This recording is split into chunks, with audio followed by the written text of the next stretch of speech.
Boleh kita mula? Boleh, Ustaz. Okay. Bismillahirrahmanirrahim. Alhamdulillahirrabbilalamin. Nahmaduhu wa nasta'inuhu wa nastaghfiruh. Wa nu'minu bihi wa natawakkalu alayh. Wa na'udhu billahi min syururi anfusina wa min sayyiati a'malina. Man yahdillahu fala mudilla lah. Wa man yudlil fala hadiya lah. Ashhadu an la ilaha illallah wahdahu la sharika lah. Wa ashhadu anna sayyidana Muhammadan abduhu wa rasuluh. Subhanaka la ilma lana illa ma 'allamtana innaka antal alimul hakim. Wa la hawla wa la quwwata illa billahil aliyyil azim. Fafahamnaha Sulaiman wa kullan atayna hukman wa 'ilma. وسخرنا مع داود الجبال يسبحن والطير وكنا فاعلين أما بعد. Alhamdulillah, kita manjatkan setiap kesyukuran dan pujian kepada Allah Subhanahu wa taala kerana dengan izin dan limpah kurnia-Nya dapatlah kita meneruskan lagi siri pengajian kuliah tafsir kita yang masih lagi kita membicarakan mengenai tafsir surah Al-Waqiah. Tafsir surah Al-Waqiah. Dan kita telah sampai pada ayat 10. Kita sampai ayat 10. Hari ini kita nak sambung lagi ayat 11, 12 dan seterusnya dari surah Al-Waqiah. Sebelum kita meneruskan pengajian tafsir kita pada malam ni, kita buka dulu majlis dengan Ummul Kitab Al-Fatihah. Bismillahirrahmanirrahim. Rahmanirrahim. Maliki yaumiddin. إياك نعبد وإياك نستعين اهدنا الصراط المستقيم صراط الذين أنعمت عليهم غير المغضوب عليهم ولا الضالين آمين.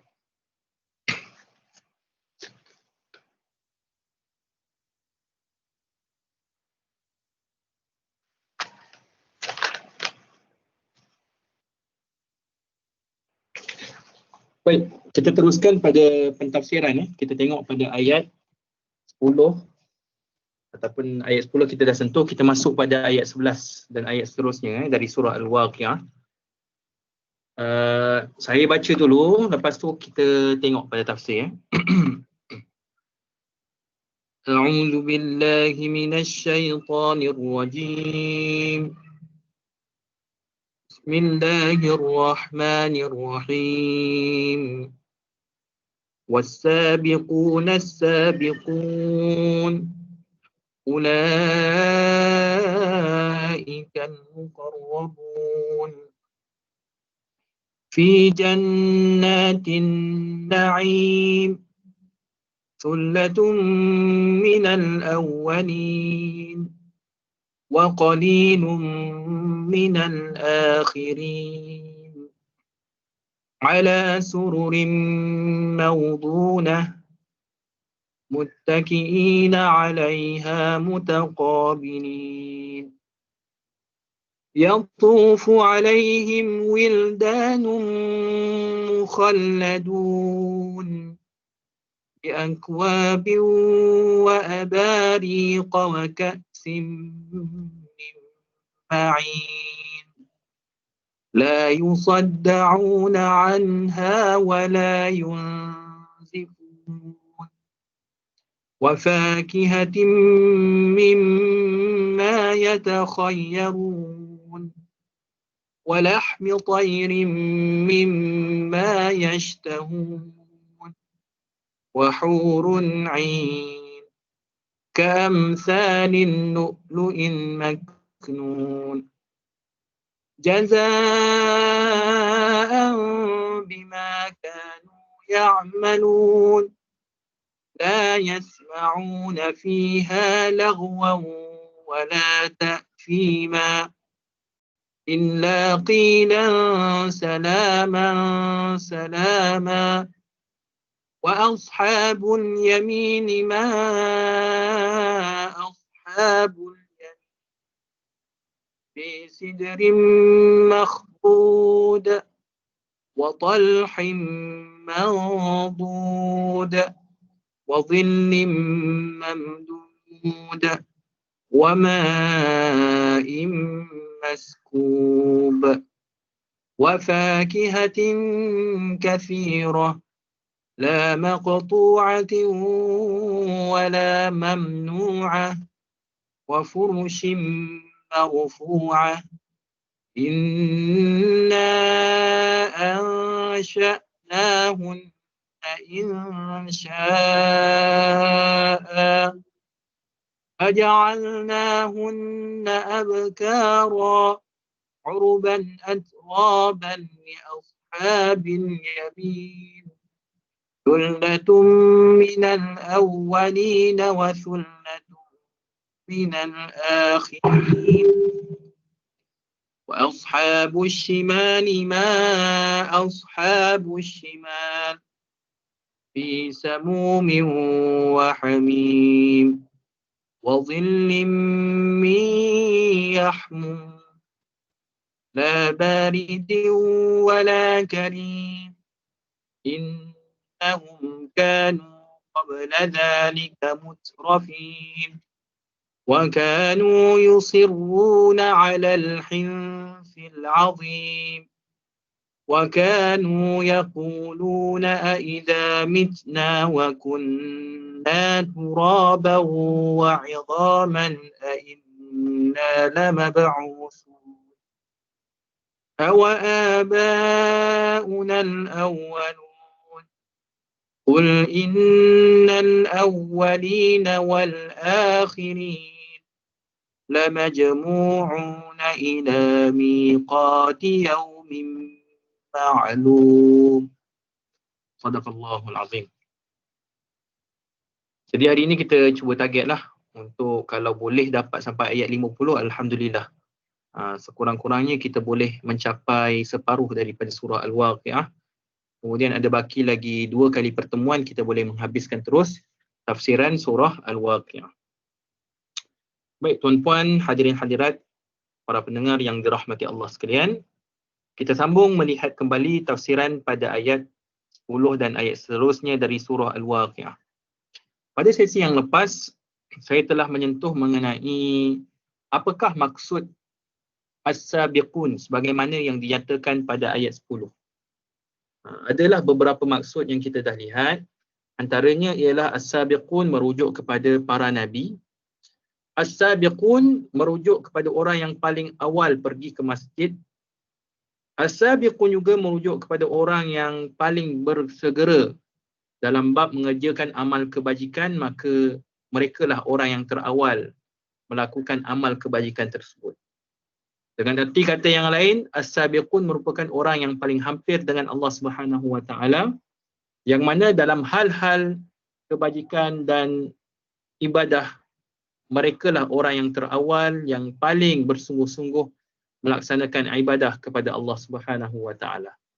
Justru jelaslah di sini golongan as-sabiqun merupakan golongan yang terbaik, yang mendapat kedudukan yang tinggi, yang terpuji di sisi Allah Subhanahu Wa Taala berbanding dengan golongan yang lain. Sebab itulah golongan as-sabiqun ini terdiri dari kalangan para nabi, para awliya, wali-wali Allah. Golongan yang terawal memeluk agama Islam dalam kalangan muhajirin, dan juga orang-orang yang saleh, yang paling dekat, banyak beramal dengan ibadah yang telah diwajibkan dan disunatkan ke atas. Itu yang kita dah sentuhlah pada sesi yang lepas kan. Kali ini kita nak tengok huraian lebih lanjut pada ayat 11. Ayat 11 dari surah Al-Waqi'ah. Allah jelaskan apakah yang dimaksudkan dengan golongan as-sabiqun. Barulah kita nak masuk kepada tema yang kedua, subtema yang pertama. Cuba kita ingat balik, sebelum ni saya ada sentuh berkaitan dengan pembahagian topik.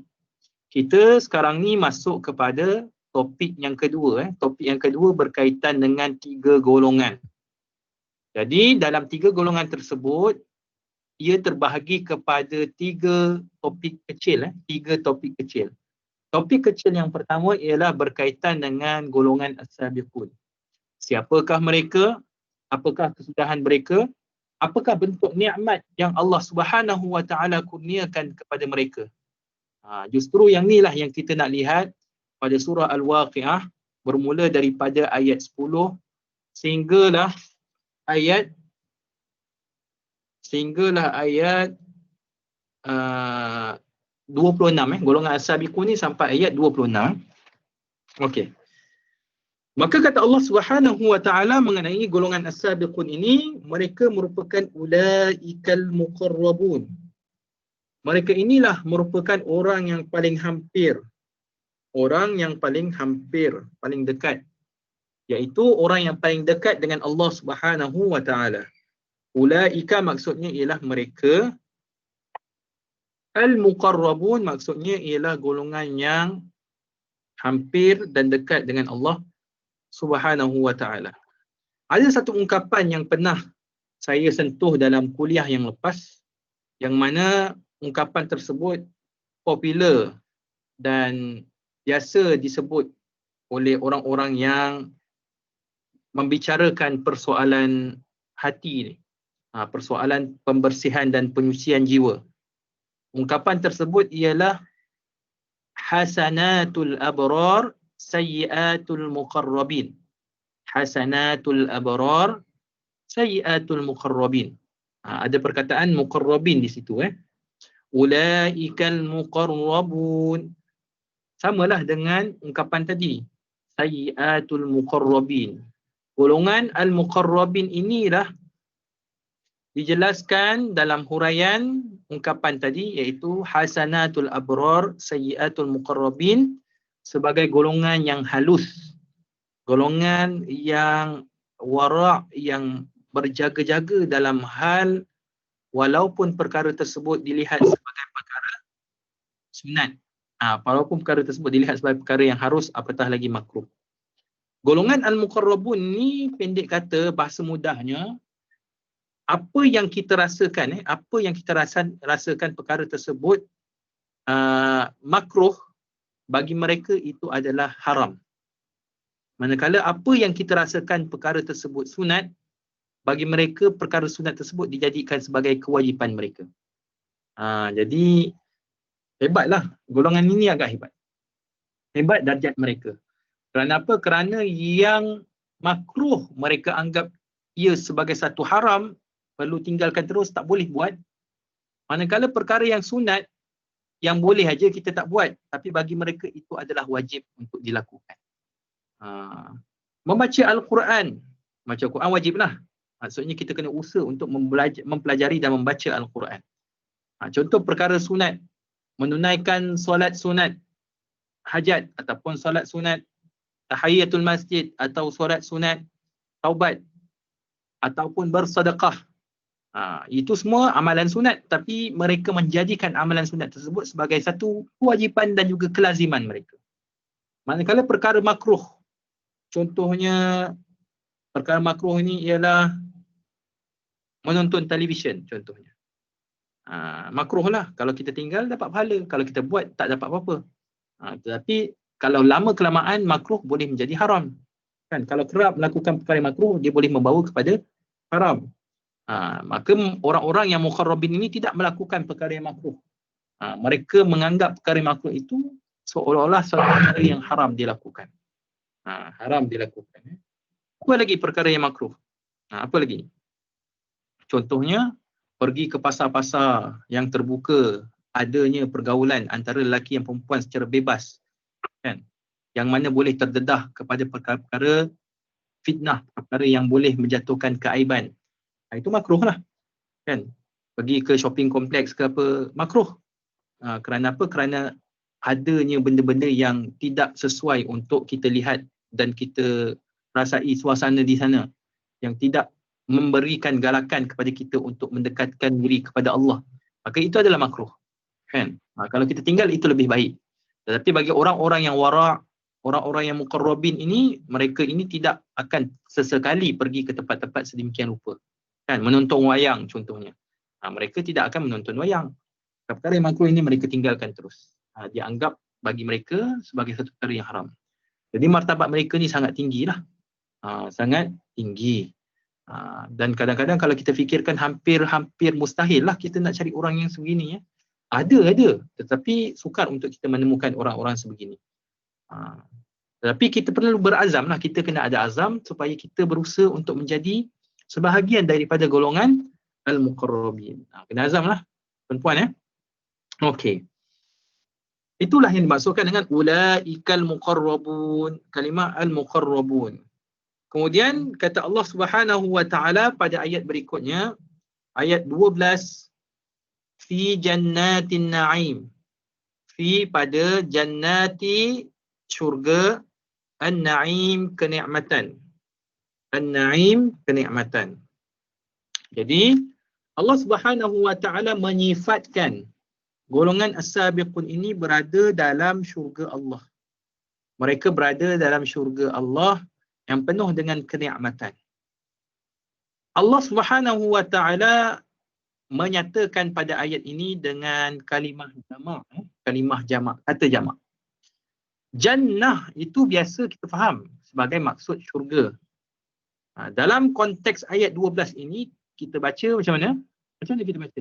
Jannat kan. Kita tidak baca jannah. Kita baca jannat. Ada alif dan ta di situ. Itu menunjukkan bahawasanya kalimah jannah, kan biasa kita sebut jannah kan. Jannah itu adalah kata tunggal ataupun kita katakan dalam bahasa Inggerisnya ialah singular. Jamak bagi kalimah jannah itu ialah jannat. Jannat itu adalah plural. Jadi Allah Subhanahu wa taala menyatakan kenikmatan yang berganda-ganda dikurniakan kepada golongan as-sabiqun yang dikenali sebagai muqarrabun ini. Mereka berada dalam syurga-syurga. Berada dalam syurga-syurga. Seluas mana pun, sebanyak mana memang syurga, memang selayaknya untuk mereka. An-na'im, yang penuh dengan kenikmatan. Yang penuh dengan kenikmatan. Dalam masa yang sama juga, tuan-puan, para pendengar yang dirahmati Allah sekalian, kalimah jannat ini juga merujuk kepada maksud taman. Taman-taman syurga. Dalam Al-Quran ada kalanya Allah Subhanahu wa taala mengungkapkan kalimah jannah itu merujuk kepada taman. Dia bukan hanya sekadar maksud syurga, tetapi kalimah jannah juga di dalam Al-Quran membawa maksud taman. Jadi apa signifikannya taman yang memberikan maksud yang lain daripada syurga? Kerana taman itu sebagai suatu tempat yang sememangnya memberikan ketenangan, kedamaian yang sebenar secara fitrahnya, secara semula jadinya kepada manusia. Kalau kita tengok taman-taman yang cantik, taman-taman yang indah, memang secara fitrahnya manusia akan merasa tenang, merasa damai dan seronok dengan keadaan taman tersebut. Apatah lagi dalam syurga Allah. Dalam syurga Allah, sememangnya taman-taman itulah menjadi tempat yang paling utama. Tempat manusia bersantai-santaian di dalam syurga Allah Subhanahu wa taala. Jadi, kalimah jannah itu ada kalanya memang merujuk kepada taman, taman-taman syurga. Kita pun cukuplah kalau kita tengok taman yang ada di atas muka bumi ini pun yang pernah kita pergi, pun menarik perhatian kita, kita rasa seronok, kita rasa tenang, kita rasa damai, kita dapat release tension kita dapat menghilangkan rasa stres dan tertekan. Maka kita pun pergi ke taman. Apatah lagi taman-taman syurga Allah. Kalau taman-taman syurga, lagilah lebih memberikan ketenangan kepada kita. Taman juga dalam bahasa Arab dipanggil sebagai raudhah. Raudhah. Dalam Al-Quran, ada kalanya mengungkapkan kalimah taman itu sebagai raudhah, ada kalanya diungkapkan dengan kalimah jannah. Jadi dua-dua boleh. Dalam hadis pun menyatakan taman itu dengan ungkapan kalimah Arabnya sebagai raudhah. Dan kita boleh lihat antara bentuk-bentuk taman syurga yang Allah berikan kepada kita, janji Allah Subhanahu wa taala kepada kita dengan kurniaan taman-taman syurga ini ialah dengan cara kita menghadiri majlis ilmu. Kita hadir majlis ilmu seperti ini, tuan-puan yang dirahmati Allah sekalian. Nabi kata apa? Nabi kata orang yang selangkah pergi menghadiri satu majlis daripada majlis-majlis ilmu, maka dia telah berada di dalam satu taman daripada taman-taman syurga. Kita berada dalam majlis ilmu, sebenarnya kita dipilih Allah Subhanahu Wa Taala untuk berada dalam taman-taman syurganya. Banyaklah cerita tentang taman syurga ini, tidak kiralah dalam ayat-ayat Al-Quran maupun hadis baginda Nabi sallallahu alaihi wasallam. Dan Allah menggambarkan taman-taman syurga ini penuh kenikmatan sebagaimana yang dinyatakan pada ayat 12, fi jannatin na'im, di dalam syurga yang penuh kenikmatan, ataupun di dalam taman-taman syurga yang penuh kenikmatan. Tuan-puan, hadirin hadirat yang dirahmati Allah sekalian, kita tengok pada ayat 13 pula. Allah nak gambarkan siapakah mereka golongan as-sabiqun dan juga golongan al-muqarrabun ini. Kata Allah Subhanahu Wa Taala, "Sullatum minal awwalin." Sullatum minal awwalin. Sullah itu maksudnya jamaah ataupun satu kumpulan, satu kelompok. Minal awwalin, orang-orang yang terdahulu. Satu kelompok daripada orang-orang yang terdahulu, satu golongan orang-orang yang terdahulu. Sullah itu memberikan maksud kelompok yang ramai, kelompok yang ramai. Dia bukan satu kelompok ataupun satu golongan yang kecil, tapi bilangan itu merujuk pada bilangan yang besar, yang ramai. Sebab kita tahu dalam bahasa Arab ini, perkataan kelompok ataupun kumpulan ni banyak kalimah. Boleh disebut dengan kalimah azwaj. Azwaj ni kumpulan-kumpulan. Boleh disebut dengan kalimah asnaf, kumpulan-kumpulan juga. Boleh juga disebut dengan perkataan firqah. Boleh juga disebut dengan perkataan jamaah dan sebagainya. Banyak perkataan berbahasa Arab yang merujuk kepada makna kumpulan. Firqah, jamaah, azwaj, asnaf dan sebagainya. Begitu juga kalimah sullah ini. Sullah juga memberi maksud satu kumpulan, satu golongan. Tetapi apa yang membezakan kalimah sullah dengan kalimah jamaah ke ataupun kalimah firqah ke, yang makna asalnya memberikan maksud yang sama, iaitu kumpulan ataupun kelompok ataupun golongan. Yang membezakannya ialah sullah itu merujuk kepada golongan yang ramai, golongan yang banyak. Kata Allah Subhanahu Wa Taala, orang-orang as-sabiqun ataupun golongan muqarrabun ini Allah sifatkan minal awwalin, ramainya daripada orang-orang yang terdahulu yang hidup sebelum kita ni, tuan-puan yang dirahmati Allah sekalian, mereka ada sebahagian besarnya termasuk dalam kalangan golongan al-muqarrabin ataupun golongan as-sabiqun. Ini yang dinyatakan pada ayat 13. Sullatum minal awwalin, segolongan besar daripada orang-orang yang terdahulu. Tetapi di sana ada perincian mengenai makna al-awwalin. Apa yang dimaksudkan dengan al-awwalin?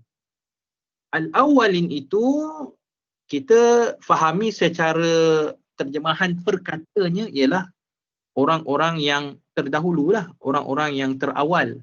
Awal lah. Al-awwalin, orang-orang yang terawal. Itu maksud secara harfiah, maksud secara bahasanya. Lantas kita memerlukan kepada ilmu tafsir. Sebab apa? Sebab kalau kita hanya berpada dengan terjemahan ataupun kita fahami begitu saja, maka kita masih lagi tidak jelas. Di sini kita dapat melihat betapa pentingnya ilmu tafsir dalam menghuraikan kefahaman yang terdapat pada ayat Al-Quran. Tidak semestinya di kalangan kita yang mungkin ada kemahiran bahasa Arab boleh memahami terus. Perkataan awalin memanglah ada dalam bahasa Melayu pun disebut sebagai awal, golongan yang terawal. Tetapi ada maksud yang lebih jauh daripada itu, yang lebih terperinci daripada itu. Justru kita memerlukan kepada ilmu tafsir. Kena buka tafsir lah. Jadi kalau kita buka tafsir, yang dimaksudkan dengan al-awwalin itu ialah merujuk kepada al-umamul madiyah. Merujuk kepada al-umamul madiyah, iaitu umat-umat terdahulu. Apa yang dimaksudkan dengan umat-umat terdahulu? Iaitu umat-umat yang hidup sebelum lahirnya baginda Nabi SAW. Tidak kiralah umat Nabi Musa, tidak kiralah umat Nabi Isa dan umat-umat sebelumnya. Kan, umat Nabi Daud ke Nabi Sulaiman ke Nabi Ismail ke Nabi Yusuf dan sebagainya. Maka yang hidup sebelum daripada zaman Nabi SAW, itulah yang dipanggil sebagai golongan al-awwalin. Umat-umat terdahulu, dia bukan hanya sekadar umat-umat terdahulu, tetapi umat terdahulu yang benar-benar beriman. Jadi Allah Subhanahu Wa Taala kata apa? Umat-umat yang terdahulu ini, di kalangan golongan yang beriman ini, mereka sememangnya masuk dalam kategori kelompok yang pertama, iaitu kelompok yang dipanggil sebagai as-sabiqun. Sekali lagi, umat-umat yang terdahulu sebelum baginda Nabi SAW dilahirkan, yang mana mereka benar-benar beriman kepada Allah dan Rasul-Rasul terdahulu. Mereka ini dimasukkan dalam kelompok as-sabiqun, dalam kelompok as-sabiqun. Itulah tafsiran pada ayat 13. Jadi bilangan mereka disifatkan sebagai bilangan yang sangat ramai. Ramailah. Jadi umat-umat yang beriman sebelum kelahiran baginda Nabi itu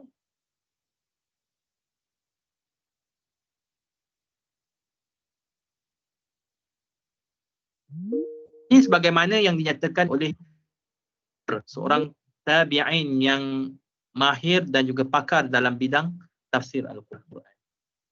Jadi umat-umat terdahulu merujuk kepada golongan al-awwalin tadi, ya, al-awwalin iaitu umat-umat terdahulu. Mereka inilah sebahagian daripada golongan as-sabiqun. Dalam pada itu juga kita lihat pada ayat 14 kata Allah Subhanahu Wa Taala, wa qalilum minal akhirin.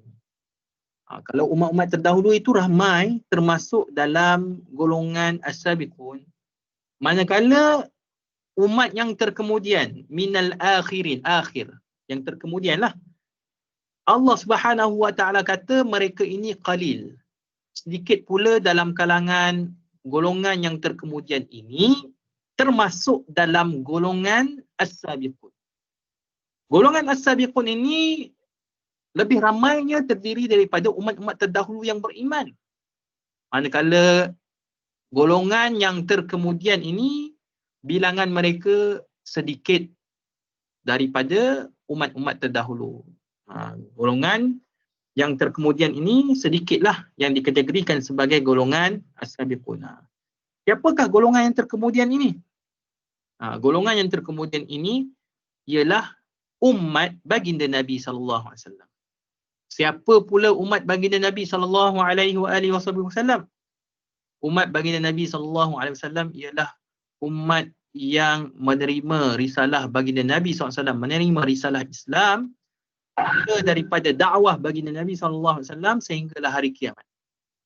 Itulah yang dipanggil sebagai umat Nabi SAW. Menerima dakwah Islam, memeluk agama Islam, dan walaupun Rasulullah SAW telah wafat, selagi mana risalah Islam berterusan, dan pastinya ia berterusan sampai hari kiamat, dan ada pengikut serta orang yang beriman dengan Nabi, dengan Allah Subhanahu Wa Taala, itulah umat akhir zaman. Jadi umat yang terkemudian itu merujuk kepada umat Nabi SAW.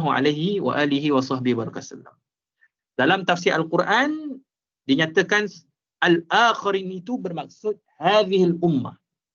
Hadhil ummah bermaksud umat ini. Umat ini ialah umat Nabi lah. Umat Nabi SAW. Cumanya pada ayat ini menyatakan bahawasanya umat Nabi SAW yang terdiri dalam kalangan as-sabiqun itu qalil. Tidaklah begitu ramai. Berbanding dengan umat-umat terdahulu yang Allah Subhanahu Wa Taala nyatakan mereka ini ramai dari kalangan golongan as-sabiqun. Kita dengar pun sedih jugalah. Kita ni umat baginda Nabi SAW ni. Tapi umat baginda Nabi SAW ni dikatakan sebagai sedikit saja yang termasuk dalam kalangan as-sabiqun. Kenapa jadi begitu? Kita kena faham, kita kena faham bahawasanya umat-umat terdahulu sebelum baginda Nabi SAW bermula daripada Nabi Adam, sehinggalah Nabi sebelum Rasulullah SAW itu tempoh masanya ada sekitar hampir 20,000 tahun, tuan-tuan. Hampir 20,000 tahun. Di sekitar 15 hingga 20,000 tahun. Sampailah kepada Nabi Adam alaihissalam. Cuba kita nisbahkan pula dengan tempoh sewaktu Nabi SAW hidup sehinggalah Nabi wafat dan sehinggalah ke hari ini. Berapa tempoh masanya, tuan-puan? Tempoh masa kita dengan Nabi ni, jarak kita dengan Nabi hidup pada lebih 1,400 tahun yang lalu, hanya tidak sampai pun 1,500 tahun. Dan umat baginda Nabi SAW ni, tempohnya sekarang ni masih lagi tidak sampai 1,500 tahun. Baru sekitar 1,442 Hijrah. Ataupun kita ambil perkiraan setelah Nabi wafat mungkin sekitar 1,430 lah. 1,430. Itu usia umat Nabi SAW. Kan? Usia umat Nabi SAW ini tidaklah begitu panjang jika dibandingkan dengan umat-umat terdahulu yang mana usia tempoh umat-umat terdahulu itu melebihi 15,000 tahun. Kalaulah 15,000 tahun itu dinisbahkan dengan 1,500 lah sebagai contoh. Sudah barang tentulah 15,000 tahun itu memiliki orang-orang yang beriman ataupun manusia-manusia yang hidup pada tempoh lebih 15,000 tahun itu lebih ramai. Ini sebagaimana yang dikatakan oleh Imam Abu Hayyan Al-Andalusi ketika mana mentafsirkan ayat ini. Jadi kalau kita nisbahkan umat kemudian dengan umat terdahulu, sudah tentulah umat terdahulu ini bilangannya lebih ramai kerana tempoh usia umat-umat terdahulu itu telah melebihi 15,000 tahun. Berbanding dengan kita ni, kita umat terkemudian ni tak sampai pun 1,500 tahun. Bahkan kita ni telah berada di akhir zaman. Sehingga ada di kalangan ulama yang mengkaji berkaitan dengan ilmu fitan, ilmu berkaitan dengan akhir zaman ini, bahawasanya umat akhir zaman ini kebarangkalian untuk cecah kepada 1,600 tahun itu tidak pasti ataupun tidak memungkinkan kita untuk cecah sampai 1,600 tahun. Kita sekarang ni berada pada 1,442. Sampai ada yang menyatakan bahawa boleh jadi tak sampai 1,600 telah berlaku kiamat. Tak sampai 1,600 telah berlaku kiamat. Mana tempoh umat terkemudian ini agak singkat. Umat Nabi ini singkat sahaja. Berbanding dengan umat terdahulu, malah ada yang hidup kadang-kadang sampai hampir 1,000 tahun usia mereka. Hampir 1,000 tahun usia mereka. Macam usia Nabi Nuh. Usia Nabi Nuh panjang. Usia Nabi Nuh ini hampir 900 tahun. Dalam tempoh kehidupan Nabi Allah Nuh alaihi salam, Allah menguji Nabi Nuh ini banyak melaksanakan dakwah. Tetapi dakwah yang disampaikan oleh Nabi Nuh ini pengikutnya tidak ramai. Tidak ramai. Ini cabaran. Dikatakan pengikut Nabi Nuh alaihi salam ini tidak mencapai 100 orang pun. Walaupun Nabi Nuh menyampaikan seruan dakwah siang dan malam. Siang dan malam. Kan? Dinyatakan dalam surah Nuh, Inni da'autu qaumi laylan wa nahara. Aku menyeru kepada pengikut ataupun kepada kaumku setiap pagi dan petang. Bayangkan usia Nabi Nuh yang begitu panjang, setiap pagi dan petang sampaikan seruan dakwah. Tetapi Allah Subhanahu wa taala kata, falam yajidhum du'ai illa firara. Akan tetapi manusia yang hidup pada zaman Nabi Nuh ini, mereka tidak menyahut seruan Nabi Nuh alaihi salam. Malah mereka lari daripada seruan Nabi Nuh. Yang menjadi pengikut Nabi Nuh ini tidak ramai. Walaupun usia Nabi Nuh itu begitu panjang. Inilah yang nak dikatakan sebagai hidayah. hidayah Allah. Allah nak bagi, Allah bagi. Yang penting kita usaha untuk menyampaikan kebenaran Islam. Sampaikan seruan dakwah. Soal orang tu ikut ke tak, itu tertakluk kepada petunjuk Allah. Jika Allah berkehendak untuk memberikan hidayahnya kepada mereka. Yang penting kita berusaha lah. Jadi kalau kita bandingkan umat terdahulu dengan umat terkemudian, zaman kita sekarang memang berbeza lah. Kita ni zaman yang panjang, kita zaman yang ringkas, yang pendek berbanding umat terdahulu, sudah tentulah. Umat terdahulu itu lebih ramai yang beriman dan masuk dalam kategori golongan as-sabiqun. Adapun umat Nabi, ia termasuk dalam kategori yang sedikit kalau kita nisbahkan dengan umat terdahulu. Sebab itu kata Allah Subhanahu wa taala pada ayat 14, wa qalilum minal akhirin. Tetapi sedikit di kalangan orang-orang yang terkemudian yang terdiri daripada umat baginda Nabi sallallahu alaihi wa alihi wa sahbihi wa baraka wasallam. Lalu apabila adanya ayat ini dinyatakan kepada baginda Nabi sallallahu alaihi wasallam, Nabi pernah berharap dan berdoa kepada Allah Subhanahu wa taala. Kata Nabi, inni la arju an takunu ruba' ahli jannah bal nisfa ahli jannah. Nabi kata apa? Sesungguhnya aku sebenarnya mengharap kepada Allah Subhanahu wa taala agar umatku semua ni menjadi 1/4 daripada penghuni syurga.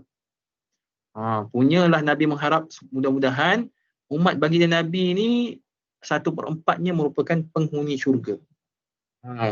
Daripada sekalian penghuni syurga yang ramai-ramai itu, Nabi kata Nabi nak sekurang-kurangnya 1/4 penghuni syurga itu merupakan umat baginda Nabi sallallahu alaihi wasallam. Bahkan aku berkehendak kalau boleh mesti sekurang-kurangnya nisf ahli jannah. Separuh daripada penghuni syurga itu merupakan umat baginda Nabi sallallahu alaihi wasallam. Sampai begitu sekali Nabi berharap kepada Allah Subhanahu wa taala dan sayangnya baginda Nabi SAW terhadap umatnya agar sekalian umatnya ini masuk ke dalam syurga, bahkan lebih ramai daripada umat-umat terdahulu. Bila Nabi baca ayat ni, Nabi tersentuhlah. Jadi Nabi berharap kepada Allah Subhanahu wa taala mudah-mudahan umat baginda lebih ramai ataupun sekurang-kurangnya 1/4 daripada penghuni syurga. Kemudian kita tengok pada ayat seterusnya, ayat 15. Allah Subhanahu wa taala dalam menyifatkan syurga yang begitu nikmat yang dikurniakan kepada golongan as-sabiqun ini, kata Allah Subhanahu wa taala, ala sururim mawdunah. Ala sururim mawdunah. Mereka berada di atas tilam-tilam yang maudunah, bertatahkan berlian, yang bertatahkan permata, emas dan sebagainya.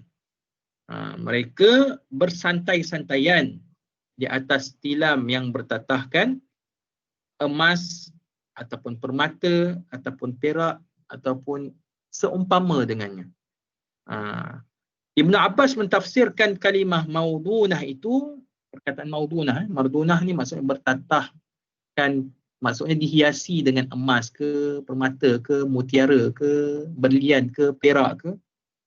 Pokoknya nak kata bahawasanya tilam ataupun permaidani yang ada di dalam syurga Allah itu sangat indah dan memberikan keseronokan kepada penghuni syurga.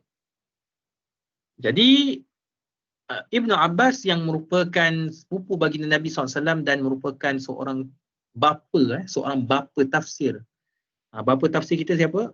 Itulah dia Ibnu Abbas. Kita ada macam-macam bapa sejarah dunia lah, bapa itu, bapa ini. Dalam tafsir, kalau kita katakan siapakah bapa tafsir selepas Nabi SAW, bapa tafsir kita ialah Ibnu Abbas. Ini kita kena ingatlah. Bapa tafsir kita ialah Ibnu Abbas. Setelah Nabi lah, setelah Nabi SAW wafat, bapa tafsir kita ialah Ibnu Abbas yang merupakan sahabat dan juga sepupu baginda Nabi SAW, serta beliau mengasaskan pengajian tafsir di Makkah. Okey, ya. Jadi Ibn Abbas mentafsirkan bahawasanya kalimah maudunah itu bermaksud marmulatun bizzahab, ay mansujatun bih. Bermaksud permaidani-permaidani yang ada di dalam syurga Allah Subhanahu wa taala itu dihiasi dengan emas, bizzahab, emas. Jadi cantiklah. Cantik permaidani yang ada di dalam syurga. Dan ini juga merupakan pandangan yang dikemukakan oleh Ikrimah, Sa'id bin Jubair dan juga Zaid bin Aslam. Jadi banyaklah tafsiran yang merujuk kepada tilam ataupun permaidani yang bertatahkan emas permata. Tetapi mesej yang terpenting yang disampaikan pada ayat 15 ni ialah keindahan syurga. Tempat istirahatnya pun begitu indah. Nak berehat di atas permaidani. Permaidani pun bukan permaidani biasa-biasa. Permaidaninya pun dihiasi dengan emas yang tidak ternilai harganya. Terlalu mahal harganya. Kemudian kata Allah Subhanahu wa taala mengenai nikmat syurga ini, punyalah golongan as-sabiqun ini merasa seronok dan juga menikmati kehidupan dalam syurga. Allah memberikan gambaran kepada kita pada ayat 16 pula, muttaqiina 'alaiha mutaqabilin. Muttaqiina 'alaiha mutaqabilin. Mereka ni iaitu golongan as-sabiqun ini duduk bersantai-santaian. 'Alaiha mutaqabilin, mereka duduk bersantai-santaian di dalam syurga di atas permaidani tadi, mutaqabilin, sambil berhadap-hadapan. Duduk bersantai-santaian dalam syurga sambil berhadap-hadapan. Di mana mereka duduk bersantai-santaian? Iaitu di atas surur tadi, permaidani tadi, ya. Macam mana duduk bersantai-santaian itu? Apa yang dimaksudkan dengan muttaqiin? Muttaqiin secara spesifiknya duduk bersantaian macam ni. Saya nak tunjuk pun susah ni, tangan, ya. Tangan ni tengok dekat gambar saya, video saya. Tangannya gini. Tangannya gini, badan dia baring, landing. Lambung kanan atau lambung kiri ni disandar ke lantai. Macam melepak ni, kan, tangan dia gini. Itu maksud muttaqiin.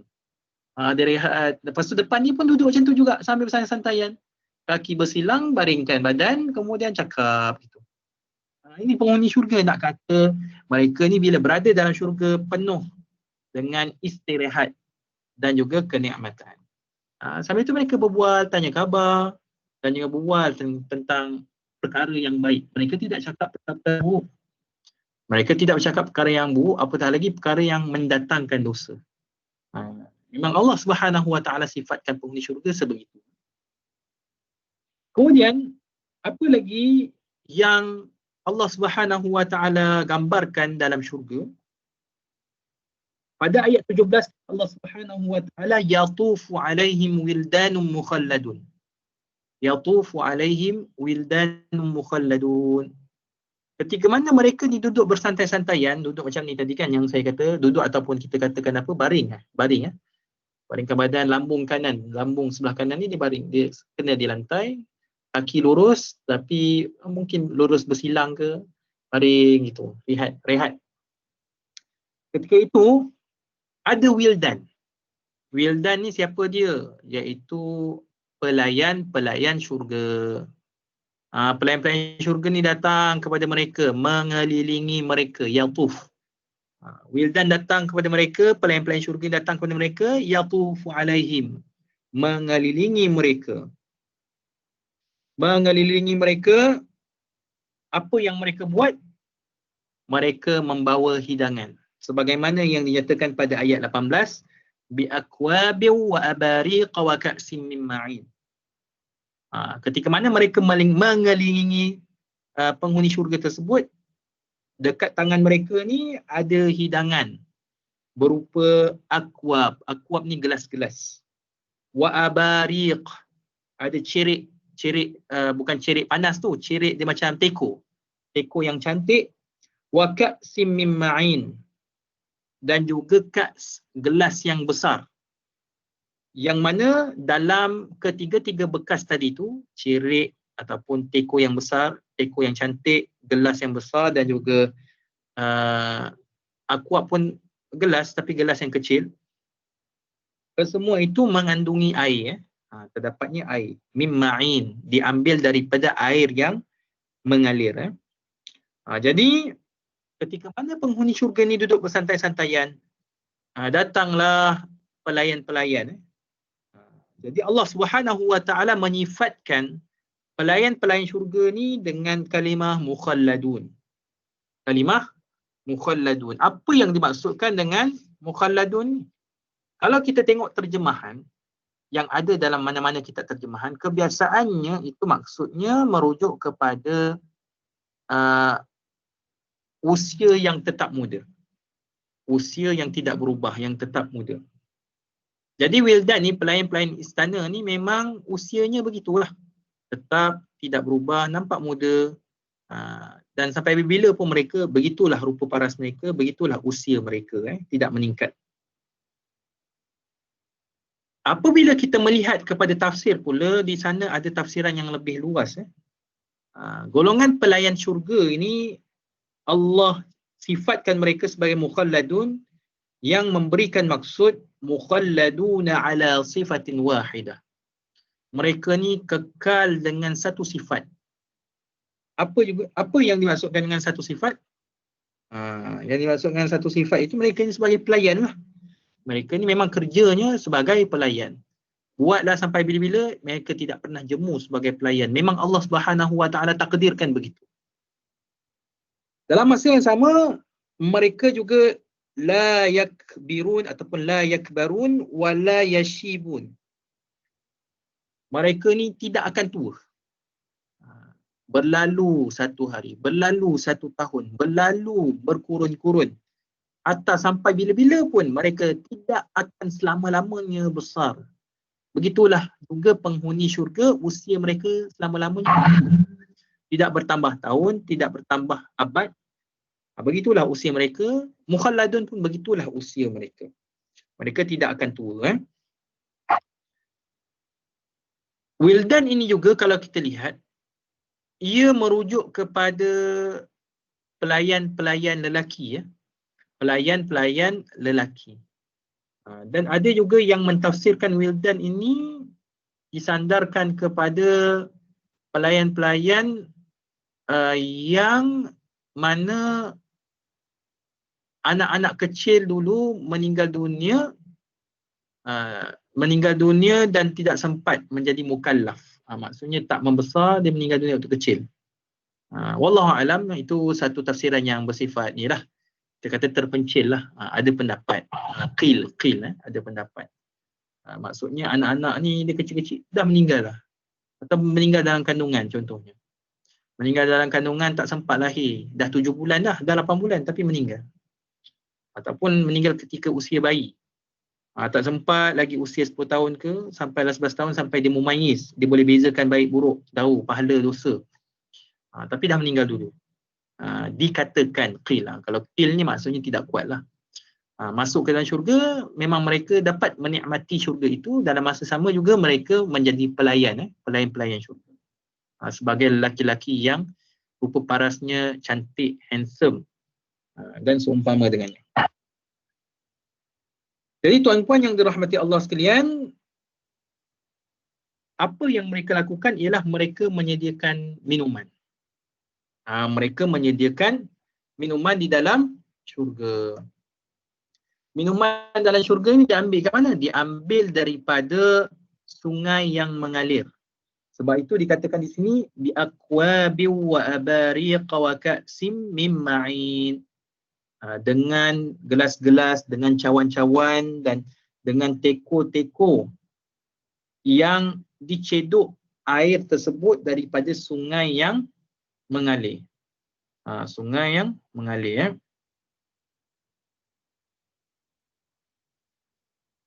Jadi banyaklah sungai yang mengalir di dalam syurga Allah ni. Ini memang antara ciri-ciri syurga. Kalau kita baca dalam Al-Quran, banyak kita baca dan kita menemukan ayat jannatin tajri min tahtihal anhar. Betul tak tuan-puan? Kita baca ayat Quran banyak kita jumpa ayat tajri min tahtihal anhar. Mengalir di bawahnya sungai-sungai. Sungai-sungai sebagai minuman. Sungai-sungai itu selain dia memberikan keindahan, kecantikan panorama dalam syurga, dalam masa yang sama juga ia menjadi minuman para ahli syurga. Disebut ayat berkaitan dengan tajri min tahtihal anhar ni sebanyak 34 kali. Banyak cerita tentang air sungai di dalam syurga.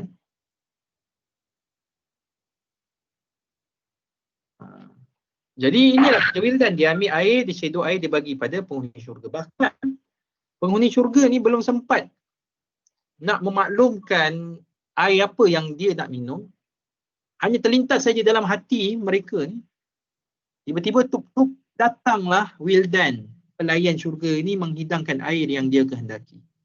Ini hebatnya dalam syurga. Dan syurga Allah ni banyaklah kalau kita lihat air-air yang dirakamkan dalam Al-Quran.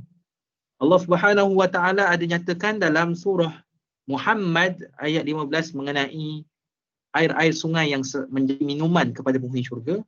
Ada 4 jenis air. Ada 4 jenis air sungai. Kata Allah Subhanahu wa taala, a'udzubillahi minasyaitonir rajim. Mathalul jannati allati wu'idal muttaqun fiha anharun min ma'in ghairi asin wa anharun min labanin lam yataghayyar ta'muhu wa anharun min khamrin ladzatil lisharibin wa anharun min 'asalin musaffa. Ini 4 jenis air yang diminum oleh penghuni syurga. Maksudnya, sifat syurga yang telah dijanjikan kepada orang yang bertakwa ialah ada padanya beberapa sungai daripada air yang tidak berubah rasa dan baunya. Yang pertama apa dia? Air yang tidak berubah rasa dan baunya. Bahkan ada yang mentafsirkan air tersebut merupakan air Zam-Zam. Air Zam-Zam. Yang kedua ialah beberapa sungai dari susu yang tidak berubah rasanya. Yang kedua air susu. Yang pertama tadi air kita katakan air jernih. Air jernih, air tidak berubah rasa, yang segar. Yang kedua ialah air susu yang tidak berubah rasanya. Dengan erti kata lain, air susu tidak akan basi. Biasanya susu ni cepat basi lah kan tuan-tuan. Tapi dalam syurga, susu tidak pernah basi, bahkan susu disukai oleh semua penghuni syurga. Ada sungai susu. Allahu Rabbi. Tak terbayang sungai ni mengalir dan sungai tersebut adalah susu yang boleh diminum. Dan tidak berubah rasanya. Maksudnya sedap rasanya, tidak kelat dan tidak sampai ke tahap basi. Yang ketiga, adanya sungai-sungai dari arak. Sungai-sungai dari arak yang tidak memabukkan. Kita minum tak mabuk, bahkan lazat dan sedap pula diminum. Dan yang keempat pula ialah adanya beberapa sungai dari madu yang suci bersih. Madu ni boleh dimakan ataupun diminum sebanyak mungkin dalam syurga Allah.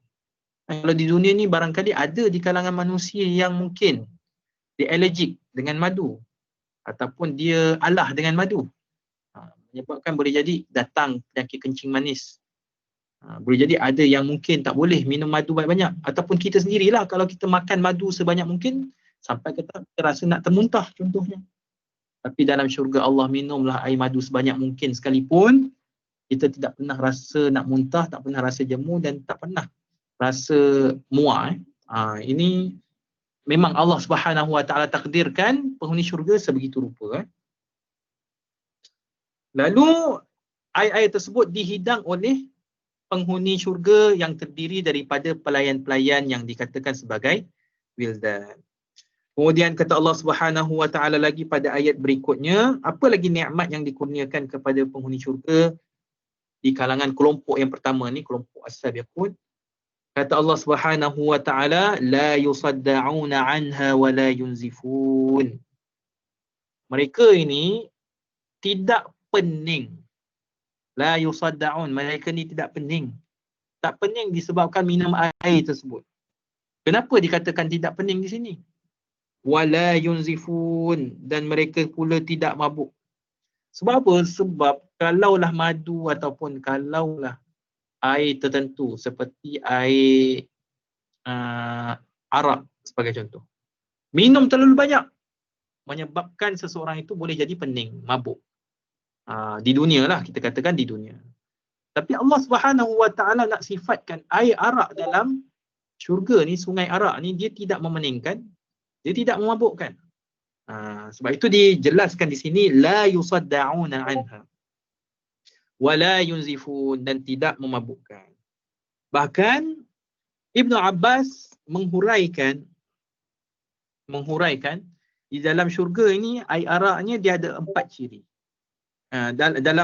Di dunia ni arak ni dia ada 4 ciri. Ibn Abbas bila tafsirkan ayat ni, diceritalah tentang ciri-ciri arak. Ciri-ciri arak di dunia ni macam mana. Kata Ibn Abbas, fil khamri arba'u khisal. Pada arak itu dia ada 4 ciri, dia ada 4 sifat. Yang pertama ialah as-sakru ataupun as-sukru. Yang kedua ialah as-suda'. Yang ketiga al-qai'. Yang keempat ialah al-baul. فذكر الله خمر الجنة ونزهها من هذه الخصال. Kata Nabi SAW, pada arak ni ada 4 ciri. Yang pertama ialah as-sukru, iaitu maksudnya memabukkan. Yang kedua ialah as-suda', memeningkan. Yang ketiga ialah al-qai', merasa muntah apabila meminumnya. Banyak minum boleh menyebabkan muntah. Dan yang keempat ialah al-baul, rasa kencing, nak kencing. Jadi bila banyak minum air, apatah lagi air arak, akan membawa kepada 4 perkara ni. Rasa pening, rasa mabuk, rasa nak kencing, rasa nak muntah. Ini sifat arak yang sangat tidak sihat dan merosakkan kita.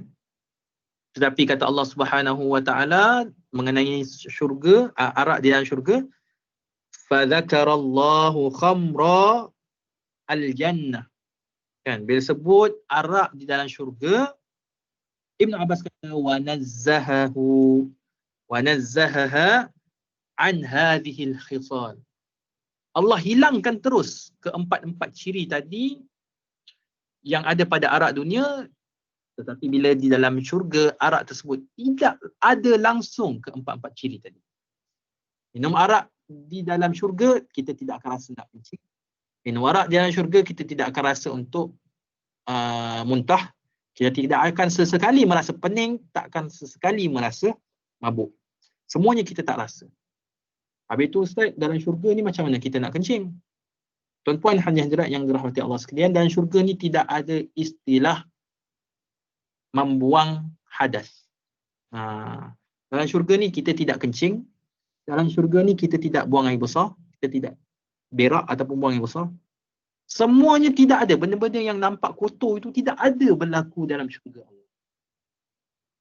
Jadi Allah Subhanahu Wa Taala jadikan penghuni syurga ni, apabila sampai satu peringkat, mereka ni tidak kencing dan mereka ni tidak akan membuang air besar. Tetapi ia dirembeskan melalui keluarnya peluh. Dirembeskan melalui peluh yang keluar daripada tubuh badan mereka. Dia tak berak, dia tak kencing, tetapi ditukar dengan peluh yang keluar dari tubuh badan mereka. Bila peluh tu keluar pula, peluh tersebut berbau wangi. Peluh yang keluar dari tubuh badan mereka ni berbau wangi. Ini mafhum daripada hadis dari Nabi SAW. Peluh tu jadi wangian, tuan-puan yang dirahmati Allah sekalian. Bahkan kita terbayang kalau kita boleh ambil satu botol minyak wangi tu, kita ambil peluh penghuni syurga tu. Boleh buat jual lagi. Sebab wanginya peluh penghuni syurga ni hasil daripada makan dan minuman mereka. Mereka makan, mereka minum, lalu dirembeskan melalui peluh. Peluh tu pula jadi minyak wangi, tuan-puan. Jadi kat syurga ni tak ada benda-benda yang kotor, tak ada benda yang menjijikkan, tidak ada bau kotoran, bau busuk dan sebagainya. Semuanya bersih dan suci dan juga sangat menenangkan. Inilah hebatnya syurga Allah Subhanahu Wa Taala. Kita ni bukan bukan setakat kencing ataupun berak kat dunia ni pun kita geli. Kan tahi ataupun air kencing pun kita geli, kita jijik, kita tak suka, bahkan bernajis dan mendatangkan penyakit pada kita.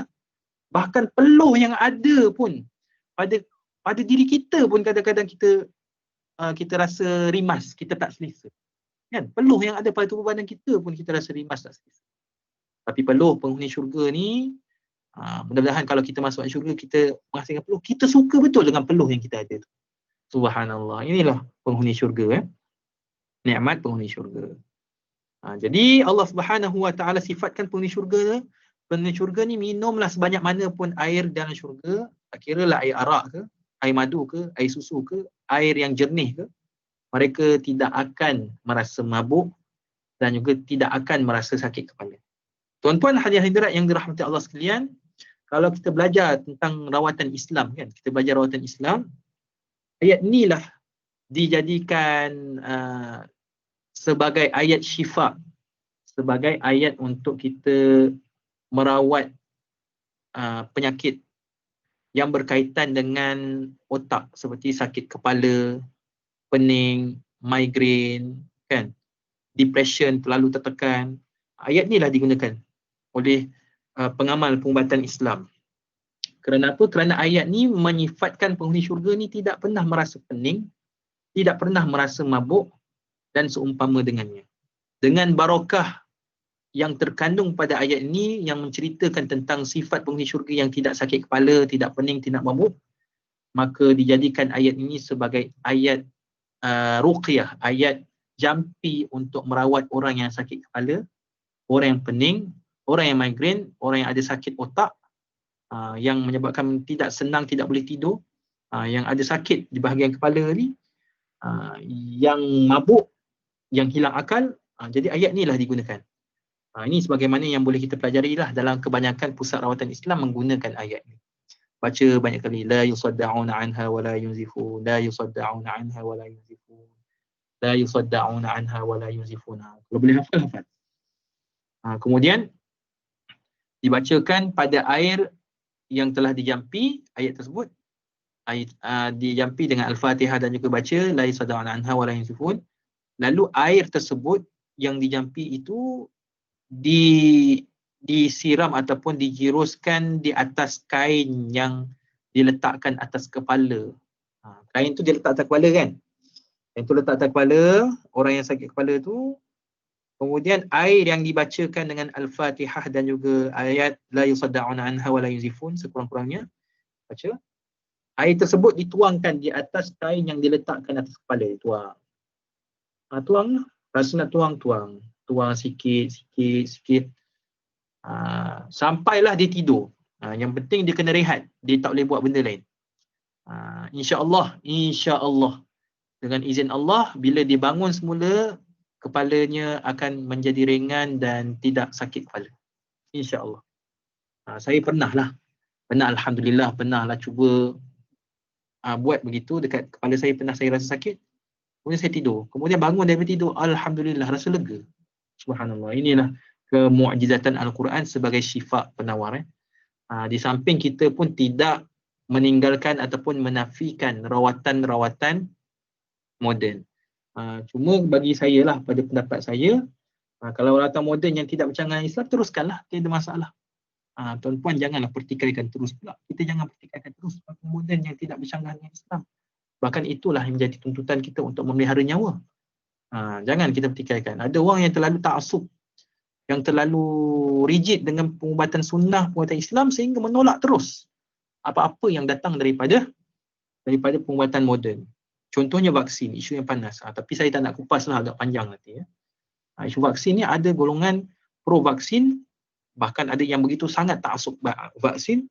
Ada pula golongan yang anti-vaksin, bahkan menolak terus secara total vaksin. Jadi kita ni perlu seimbang dan sederhana. Sederhana ni maksudnya kita tidak menolak terus vaksin dan kita tidak pula terlalu obses dan terlalu mengagungkan vaksin sehingga mempertikaikan pengubatan alternatif. Ini yang perlu kita ambil perhatian lah. Jadi vaksin yang tidak bercanggah Islam kita boleh terima, tak ada masalah. Kadang-kadang kita terikut-ikut juga dengan teori-teori konspirasi akhir zaman. Ada yang kadang-kadang bersifat kita katakan benda tu tidak pasti, tidak betul. Kadang-kadang bahkan tidak betul, direka-reka, Israiliyat, benda-benda yang direka-reka, yang tidak pasti sumbernya. Dan menyebabkan kita pun kadang tertipu. Wallahu alam, sebab yang cakap ni pun orang agama juga. Tapi bagi saya, kita dengarlah pandangan badan-badan dan pihak-pihak yang berautoriti, yang membuat kajian dari pelbagai lapangan dan juga melibatkan pelbagai disiplin ilmu. Ada pakar saintis, ada pakar agama, ada pakar hukum, ada pakar yang mengkaji berkaitan dengan gen. Semua di kalangan mereka ni dilibat sama dalam perbincangan untuk menghasilkan vaksin. Jadi benda tu kita kena ambil kira lah. Berbanding kita ni hanya berkeras dengan pandangan kita semata-mata. Okey. Tuan-puan yang dirahmati Allah sekalian, kemudian kata Allah Subhanahu wa taala, wa fakihatin mimma yatakhayyarun. Apa lagi nikmat yang Allah kurniakan kepada penghuni syurga ini? Allah kata Allah bagi fakihah, buah-buahan kepada mereka yang apa yang mereka kehendaki. Yatakhayyarun, mereka rasa nak. Yatakhayyarun. Rasa, belum lagi mereka nak pergi ambil. Mereka rasa saja Allah pasti memberikan buah-buahan tersebut kepada mereka. Apa yang mereka rasa nak, maka apa yang mereka terlintas dalam hati mereka, mereka pilih buahan tersebut, maka buah tersebut terus datang kepada mereka tanpa mereka perlu bersusah payah panjat pokok ke, guna galah ke. Tapi buah tersebut datang dengan sendirinya. Kalau mereka berada di bawah pohon, yang berbuah pohon tersebut sendiri akan turun merendangkan ranting dan juga dahannya supaya buah tersebut akhirnya betul-betul sampai di depan mata kita untuk kita ambil. Ini dahsyat. Terus kita boleh ambil buah tersebut. Tak perlu kita susah payah. Jadi buah-buahan ini menjadi makanan utamalah dalam syurga. Lepas hidangan berupa minuman, Allah sifatkan pula buah-buahan. Cerita tentang nikmat buah-buahan yang diberikan kepada penghuni syurga.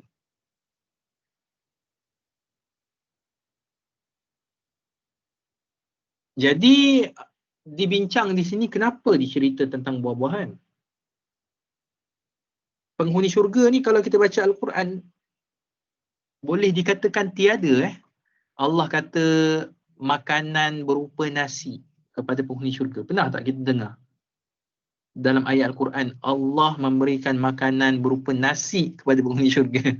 Ada tak? Saya pun pernah dengar. Allah mengurniakan nikmat berupa makanan nasi kepada penghuni syurga. Ada pernah tak dengar ayat gitu? Tak pernah. Nur Aina Kristina tak ada. Biasanya nikmat makanan yang dirakamkan dalam Al-Quran maupun hadis baginda Nabi ialah nikmat makanan berupa buah-buahan. Ini yang dibahaskan oleh para ulama, khususnya ulama tafsir. Kenapa disebut sebagai buah-buahan? Nikmat makanan itu buah. Banyak difokuskan buah-buahan. Kerana sebenarnya nak gambarkan bahawasanya penghuni syurga ni, di dalam syurga Allah, mereka ni tidak pernah merasa lapar. Tidak pernah merasa lapar. Tuan-puan, kita ni kalau kenyang, kita nak makan nasi tak? Kita nak makan nasi tak kalau kita kenyang? Kalau nak makan nasi juga waktu kita kenyang, maknanya itu jawabnya memang dia ni jenis yang melantak nak makan. Kalau kita kenyang, kita takkan makan nasi. Penghuni syurga ni, maknanya mereka ni tidak pernah merasa lapar. Dan memang tujuan mereka dan syurga ni bukan nak kenyang. Jadi nak gambarkan mereka ni tidak pernah lapar dan mereka ni bersantai-santaian makan sesuatu makanan yang bersifat pencuci mulut. Sebab itu dirakamkan makanan berupa buah-buahan yang pelbagai. Ada buah zaitun, ada buah rumman, buah delima, ada buah ainab, anggur. Allah SWT. Ada buah macam-macam lah disebut di dalam Al-Quran. Tidak lain nak menunjukkan bahawasanya mereka ni hanya nak beristirahat.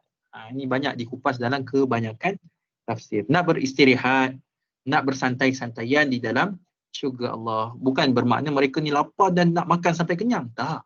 Bukan itu tujuan. Tujuan dalam syurga itu bukan mereka nak kenyangkan diri mereka. Sebab mereka sentiasa dalam keadaan yang selesa. Perut mereka selesa, kenyang. Dan mereka makan buah-buahan sebagai makanan utama mereka. Habis tu Ustaz, dalam syurga ni mereka makan nasi tak? Makan nasi tak?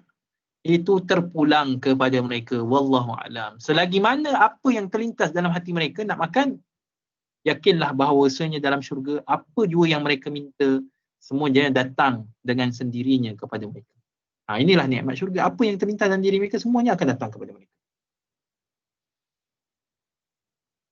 Kemudian apa lagi nikmat yang Allah Subhanahu wa taala berikan kepada mereka? Walahmi tayrin mimma yashtahun. Walahmi tayrin mimma yashtahun. Allah cerita pula ada lagi nikmat makanan yang Allah bagi kepada mereka, iaitu daging burung. Daging burung ni Allah bagi kepada mereka apa yang mereka selera, Allah bagi. Yashtahun, apa yang mereka selera, apa yang mereka inginkan. Di dalam hadis bagi Nabi SAW, disifatkan daging burung ni dalam syurga ni tanpa perlu bersusah payah untuk mereka masak ke, ataupun pelayan pergi masak ke, pergi panggang ke, tanpa perlu melayu susah payah untuk sembelih dan sebagainya. Tak perlu. Bagaimana digambarkan dalam hadis bagi Nabi SAW, Nabi SAW berkata, innaka latanzura ila at-tayri fi al-jannah fatashtahihi fayakhirru baina yadayka mashwiyan. Masya-Allah, dahsyat. Nabi kata apa? Sesungguhnya di dalam syurga Allah ni kamu melihat satu burung. Tengok ada burung terbang kan. Burung tu pula cantik, menarik, dan kita rasa, sedap juga ni kalau boleh makan. Terlintas dalam hati kita ni. Tengok burung tu terbang. Tiba-tiba terlintas dalam hati kita, sedap ni daging dia ni, nak makan. Maka tiba-tiba burung tersebut fatashtahi. Kita tiba-tiba rasa nak makan burung tersebut. Macam sedap. Kita rasa gitu.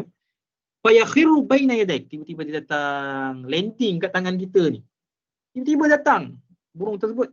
Tak takut kita pun. Kalau burung kat dunia ni, kita tak dekat pun dia terbang. Dalam syurga ni kita terlintas. Sedap pula. Jadi burung tersebut datang. Fayakhiru baina yadaik. Datang ke tangan kamu. Tiba-tiba merubah diri menjadi daging panggang. Berubah tiba-tiba mashwiyan, jadi panggang. Jadilah daging panggang, daging burung panggang. Allahu akbar. Lazatnya nak makan. Tak. Tanpa mereka perlu bersusah payah nak cari senapang tembak ke, ataupun nak sembelih ke, nak tangkap ke, buat jerat burung ke. Tak perlu. Kita terlintas saja dalam hati kita. Tiba-tiba burung tersebut datang dan hinggap kat tangan kita. Tiba-tiba pung, berubah menjadi daging panggang burung yang begitu menyelerakan. Ini ya. Jadi ini nikmat syurga yang Allah Subhanahu wa taala kurniakan kepada penghuni syurga, khususnya buat golongan as-sabiqun. Jadi dagingnya sangat empuk sebagaimana yang dikatakan oleh Umar Al-Khattab ketika mana mentafsirkan ayat lahmi tayr, daging burung ini. Innaha lana'imah. Kata Sayyidina Umar Al-Khattab, sesungguhnya daging burung ini sangat empuk dan sedap untuk dimakan. Kemudian kata Allah Subhanahu wa taala pada ayat seterusnya, ayat 22, wa hurun 'ain. Apa lagi nikmat seterusnya? Iaitu nikmat bidadari-bidadari. Bidadari-bidadari bermata indah. Hur itu maksudnya bidadari buat mereka. Ain itu merujuk kepada mata. Kenapa bila cerita bidadari ada perkataan ain? Kerana tempat tumpah sesuatu kecantikan yang ada pada manusia itu bermula daripada mata. Tengok mata seorang ni boleh jatuh ke hati, tuan-tuan. Mata ni menjadi tempat asas, tempat titik temu yang memberikan segala macam perasaan. Mata ni. Sebab itu cantiknya yang ada pada mata itu menjadi satu asas kepada kecantikan keseluruhan manusia. Menjadi satu poin ataupun titik titik utama dalam menggambarkan kecantikan manusia, iaitu bermula daripada mata. Gambaran kecantikan manusia ni bermula daripada mata, sebagaimana dinyatakan dalam Al-Quran, wa hurun ain. Jadi bidadari bermata indah. Apa yang dimaksudkan dengan bermata indah ni? Lalu ditafsirkan oleh para ulama. Yang dimaksudkan ain itu syadidatu sawadin wa bayadin. Maksudnya kalau mata kita tengok kan, ada putih dan juga hitam. Kalau putih dan hitam itu dinisbahkan kepada para bidadari, mata mereka ni begitu jernih, syadidah, begitu jernih pada bahagian putih, dan pada bahagian hitam memang begitu. Hitam memang hitam sungguh cantik, bahagian putihnya putih sungguh putih. Tak nampak pun urat-urat mata yang meletihkan, tidak nampak pun anak mata yang sangat kecil yang nampak tidak sihat, tidak berwarna merah. Dia putih dan hitam semata-mata yang memberikan rasa sampai menusuk ke hati ni bila kita tengok. Inilah bidadari yang ada dalam syurga Allah Subhanahu wa ta'ala. Allah sifatkan mereka ini an-naqiyah. Mata mereka ni naqiyah. Naqiyah ni maksudnya jernih. Bayadil ain, matanya putih sungguh. Putih sungguh. Itu baru mata.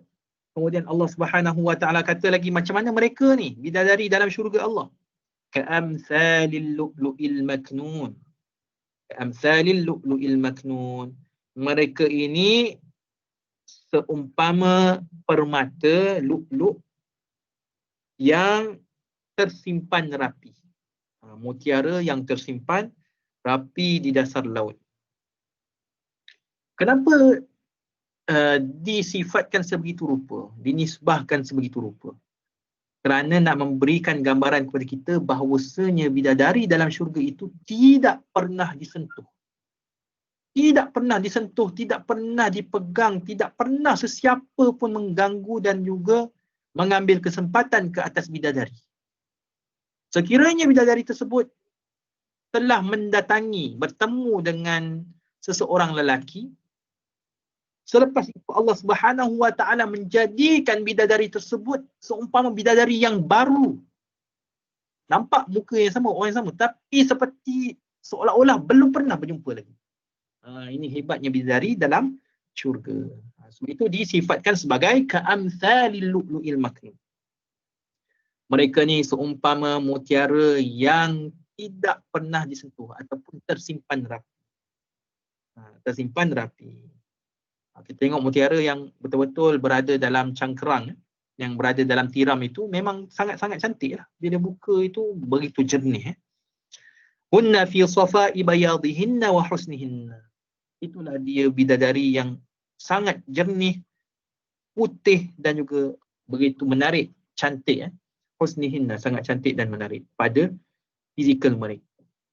Ini bidadari yang dikurniakan kepada golongan as-sabiqun. Sebenarnya perbincangan mengenai bidadari syurga ni banyak dan panjang lagi, dan insya-Allah kita akan tengok. Dia akan ada lagi cerita tentang bidadari ini, mengenai nikmat syurga yang dikurniakan juga kepada golongan ashabul yamin. Yang dikurniakan kepada ashabul yamin. Jadi ashabul yamin pun ada juga cerita tentang nikmat bidadari kepada penghuni syurga. InsyaAllah ini saya akan detailkan lagi bila sampai pada golongan ashabul yamin. Kemudian kata Allah Subhanahu wa ta'ala pada ayat 24, jazaa'an bima kanu ya'malun. Itulah dia kesemua nikmat yang kita sebutkan tadi. Yang pertama, mereka duduk bersantai-santaian dalam syurga. Mereka ada pelayan-pelayan yang memberikan hidangan berupa air. Air tersebut pula tidak memabukkan, tidak memeningkan kepala mereka. Kemudian ada pula makanan yang mereka rasa nak makan, antaranya buah-buahan, maka buah-buahan datang sendiri kepada mereka. Kemudian ada pula daging burung yang begitu lazat dan tidak payah untuk mereka dapatkan, terus terlintas datanglah makanan berupa daging burung yang telah siap panggang. Kemudian diceritakan pula ada nikmat berupa pelayan-pelayan bidadari terhadap lelaki yang soleh, yang mana disifatkan bidadari tersebut seumpama mutiara yang begitu cantik tidak pernah disentuh. Semua itu merupakan balasan baik dan ganjaran bima kanu ya'malun, dengan apa yang telah mereka kerjakan di dunia. Buat orang-orang as-sabiqun, golongan as-sabiqun, golongan yang paling dekat dengan Allah Subhanahu wa taala.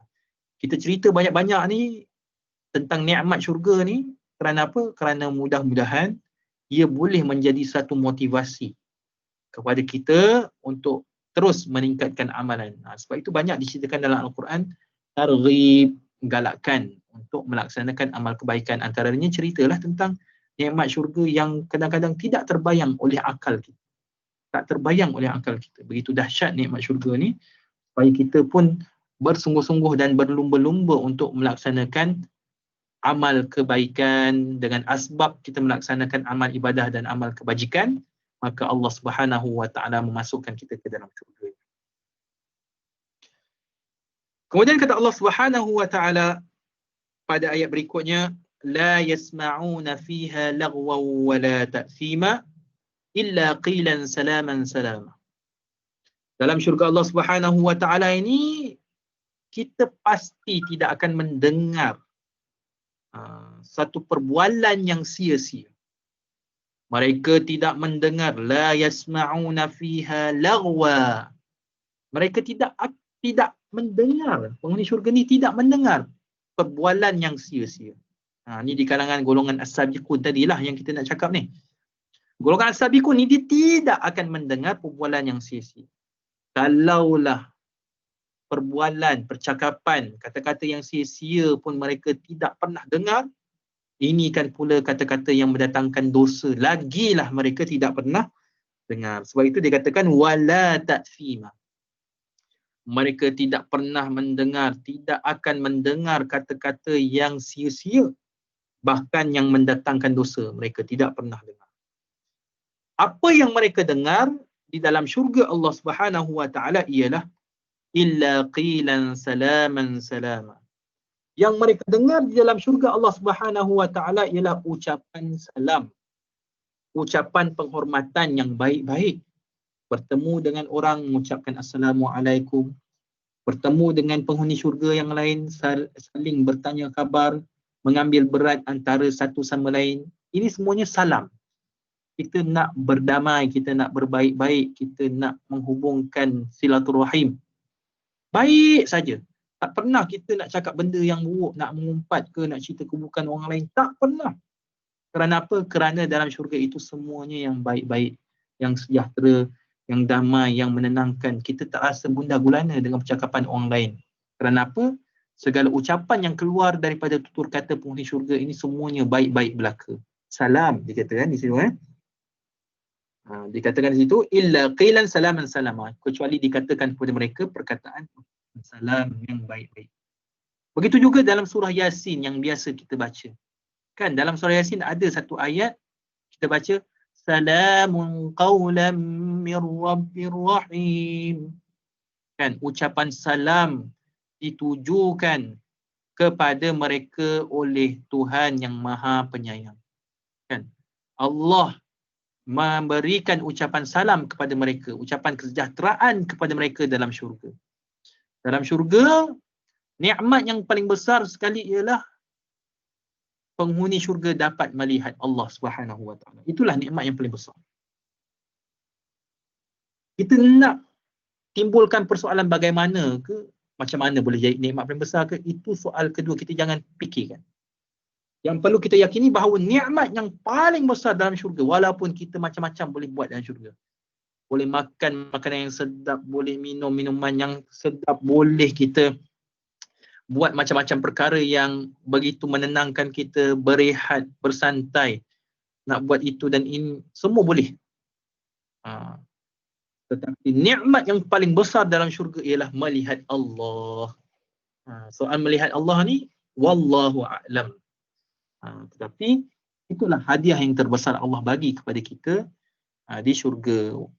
Kerana apa? Kerana di dunia Dan di alam-alam yang lain kita tidak pernah melihat Allah Subhanahu wa taala. Lalu Allah Subhanahu wa taala mengucapkan salam, kan salamun qaulan min rabbir rahim. Betul seronoknya kita kerana Allah Subhanahu wa taala menyampaikan ucapan salam. Nak fikir bagaimana itu jangan kita fikirkan, tetapi Allah memberikan ucapan kesejahteraan kepada penghuni syurga. Jadi nikmat dapat ucapan daripada Allah, dapat melihat Allah, itu kenikmatan yang paling besar. Juga ada dalam ayat yang lain, tahiyyatuhum fiha salam. Ucapan penghormatan sama mereka ini adalah ucapan salam, mendoakan kesejahteraan kepada penghuni syurga yang lain.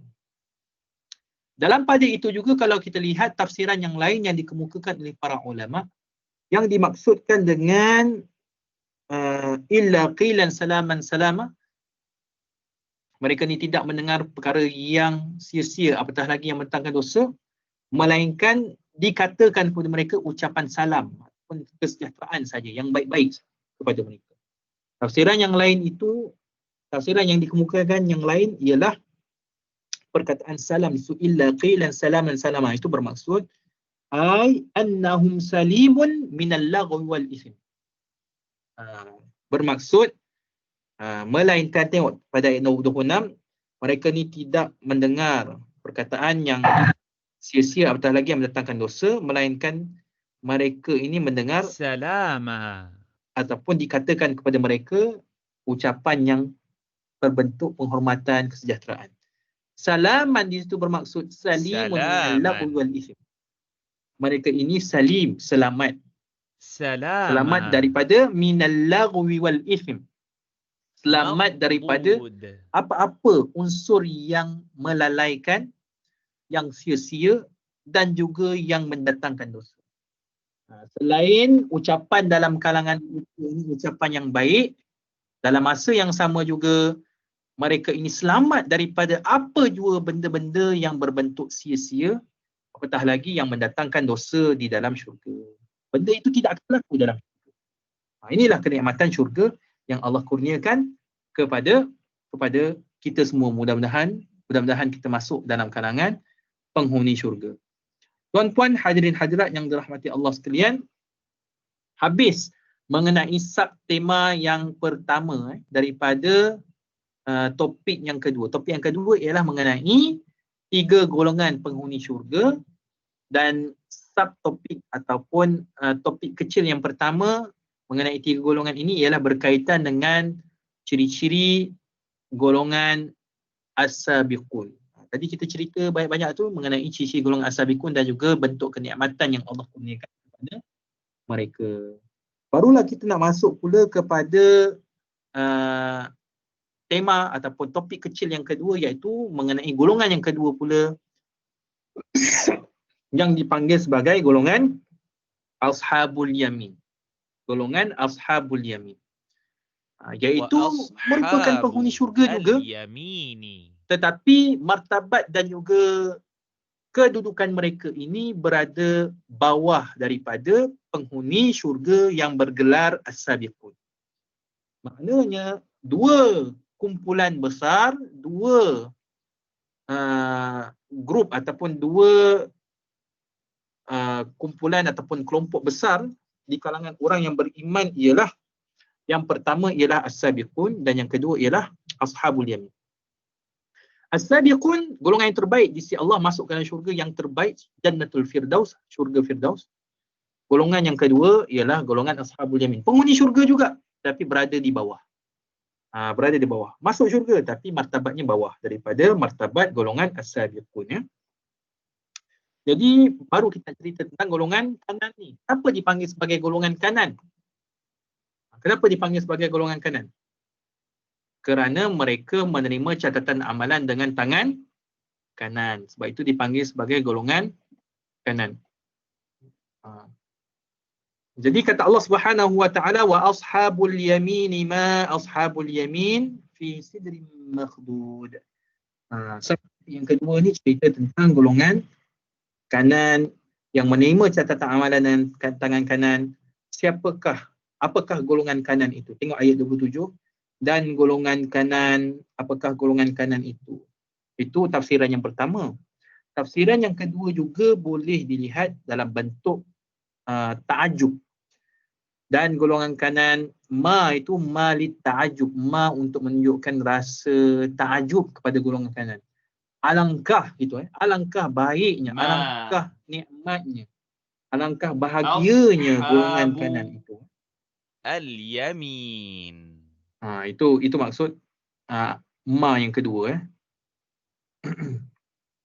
Jadi tuan-puan yang dirahmati Allah sekalian, banyak dihuraikan tentang nikmat yang dikurniakan kepada golongan kanan yang bermula daripada ayat 27 sehinggalah ayat 40. Tetapi tak sempat untuk saya huraikan pada malam ni, memandangkan masa pun telah menunjukkan 10.40. Saya pun tak sangka lah. Tak tahulah. Saya pun tak sangka, tengok jam dah pukul 10.40 dah. Nak target bagi boleh jugalah kalau boleh habiskan tafsir surah Al-Waqiah ni. Kalau tak sebelum ni Urustia minta saya kupas tafsir ataupun kupas Al-Quran yang lagi panjang, lagilah tak sempat masa. Lagilah tak sempat. Ada Urustia dia minta saya kupas apa dah, saya lupa dah, surah Yasin ke apa lah. Maksudnya lagi panjang. Tuan-tuan kalau nak tengok pengajian tafsir ni, kuliah tafsir ni, dia tak boleh sekejap-sekejap. Kan, tak boleh sekejap. Saya cuba nak cepat, kadang-kadang tak boleh nak jadi cepat. Kerana apa? Kerana banyak benda yang kita nak sampaikan daripada walau satu ayat. Kalau kita tengok pengajian di pondok, kadang-kadang kupas satu perkataan je pun. Satu perkataan pada ayat tu pun kadang-kadang memakan masa sampai 2-3 kelas. Satu kelas mungkin sejam hingga 2 jam. Satu perkataan tuan-puan. Perkataan, bukannya satu ayat. Apatah lagi bukan satu surah. Bayangkan kalau nak menghabiskan satu surah, walau surah pendek, memakan masa setahun, 2 tahun. Itu tafsir ayat, tafsir pada surah. Belum lagi tafsir lengkap 30 juzuk Al-Quran. Lagilah memakan masa sekiranya penyampaian tafsir tersebut begitu detail. Ni saya cuba untuk tidak detail ni, saya cuba untuk sederhana saja. Taklah begitu. Okay. Jadi Allah SWT kata apa? Pada ayat 27 nak sifatkan tentang golongan kanan pula, wa ashabul yamin mal ashabul yamin. Mereka ini menerima catatan amalan dengan tangan kanan sebagai tanda mereka merupakan penghuni syurga dan alangkah bahagianya mereka. Kita boleh tengok dalam ayat yang lain Allah Subhanahu wa taala berfirman, fa amma man utiya kitabahu bi yaminih fasawfa yuhasabu hisaban yasira wa yanqalibu ila alihi masrura. Kata Allah Subhanahu wa taala, dan adapun orang yang dikurniakan kitab catatan amalannya dengan tangan kanannya, didapat dengan tangan kanan, maka dia akan dihisab dengan perhitungan di akhirat kelak dengan perhitungan yang mudah. Mudah saja dihisab, dikira amalannya, dan akhirnya dia kembali kepada Allah dengan masuk ke dalam syurga dalam keadaan yang gembira. Di sinilah dipanggil sebagai golongan ashabul yamin. Bi yamini. Yamin ni maksudnya kanan. Golongan kanan yang menerima catatan amalan dengan tangan kanan. Jadi ada beberapa nikmat. Yang pertama ialah dikatakan di sini fi sidrim makhdud wa talahim mamdud wa dhillim mamdud wa ma'in maskur. Mereka ni berada di bawah pohon bidara yang rindang, yang tidak berduri. Mereka ni berada di bawah pohon pisang juga yang bersusun buahnya.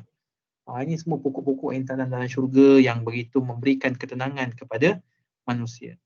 Mereka ini berada di bawah bayangan wa dhillim mamdud yang terbentang dan tidak merasa panas. Wa ma'in maskub, mereka juga diberikan hidangan air yang mengalir terus-menerus. Jadi insya-Allah pendetilan dan juga huraian lanjut pada ayat 28 dan ayat berikutnya dari surah Al-Waqiah ini kita akan sambung pada sesi kuliah akan datang. Yang baik itu datang daripada Allah Subhanahu wa taala, yang buruk itu datang daripada kelemahan diri saya sendiri. Mohon maaf atas kekurangan keterlanjuran waktu. Saya cuba juga untuk cepat menghabiskan tafsir pada target ayat yang saya cuba tetapkan tetapi masih tidak mencapai lagi. Tak mengapalah, mudah-mudahan apa yang saya sampaikan ini memberikan manfaat kepada kita semua. Alangkah indahnya dan baiknya kalau kita dapat mengkatamkan juga tafsir surah Al-Waqiah ini. Tengoklah, mudah-mudahan sempatlah kita katamkan. Kita tutup dengan tasbih kafarah dan suratul Asr.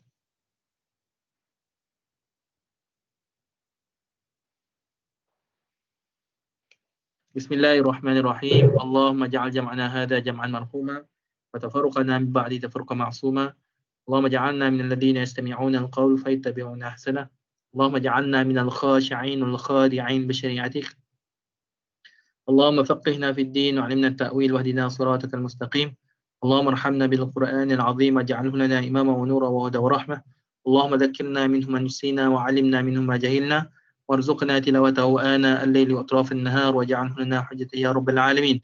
اللهم اجعل القرآن العظيم ربيع قلوبنا ونور صدورنا وجلاء أحزاننا وذهاب همومنا وغمومنا. اللهم اجعل القرآن العظيم ربيع قلوبنا ونور صدورنا وجلاء أحزاننا وذهاب همومنا وغمومنا. اللهم اجعل القرآن العظيم ربيع قلوبنا واشرح لنا صدورنا بنور والإيمان. ربنا آتنا في الدنيا حسنة في الآخرة حسنة وقنا عذاب النار. وصلى الله على سيدنا محمد وعلى آله وصحبه وبارك وسلم والحمد لله رب العالمين. تقبل الله منكم. Oh, saya minta maaf tak sempat nak baca soalan. Ada yang tanya soalan ni. Zunnur Maisarah. Ustaz, boleh saya tanya tentang buah khuldi yang dilarang oleh Allah kepada Nabi Adam dan Hawa? Adakah buah itu masih ada di syurga setelah semua manusia dihisab dan kenapa ia diharamkan Allah? Soalan ni saya akan jawab pada sesi kuliah akan datang kerana masa tidak mengizinkan, dah lebih dah daripada 10:45. Okay, kita tutup. Saya sudahi dengan wabillahi taufiq wal hidayah. Wassalamualaikum warahmatullahi wabarakatuh. Saya mohon izin untuk live.